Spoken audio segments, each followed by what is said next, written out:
আজ বৃহস্পতিবার, লক্ষ্মী পূজা। ঘরে ধূপের গন্ধ, প্রদীপের আলো আর ঘটের উপরে রাখা একটা কলা। কিন্তু কখনো ভেবেছেন মা লক্ষ্মীর ঘটের উপরে এই সাধারণ ফলটাই কেন রাখা হয়? প্রাচীন ভারতে কলা গাছকে বলা হতো অক্ষয় বৃক্ষ, কারণ একে কেটে ফেললেও আবার জন্মায়, সারা বছর ফল দেয় আর কখনো পুরো শুকিয়ে যায় না। তাই বিশ্বাস করা হয় লক্ষ্মী ঘটে কলা রাখা মানে এক প্রার্থনা, হে মা, আমার ঘরের ধন আর অন্ন যেন কখনো শেষ না হয়। কিন্তু রহস্য এখানেই শেষ নয়। শাস্ত্রে কলা গাছকে ভগবান বিষ্ণুর প্রতীক ধরা হয়, আর লক্ষ্মী হলেন বিষ্ণুর শক্তি। তাই ঘট মানে লক্ষ্মী আর কলা মানে বিষ্ণু, দুটো একসাথে রাখার মানে ঘরে একসাথে শুভ শক্তির আগমন। বাংলার লোকাচারেও এর ছাপ আছে।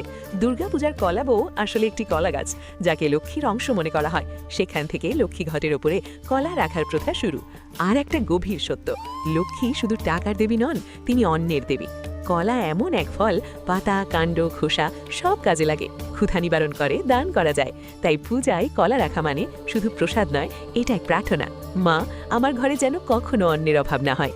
এবার থেকে লক্ষ্মী পূজায় কলা দেখলে মনে রাখবেন, ওটা শুধু ফল নয়, ঘরের সমৃদ্ধির প্রতীক। এমন অজানা ধর্মীয় ও রহস্যময় তথ্য জানতে চ্যানেলটি সাবস্ক্রাইব করে পাশে থাকুন।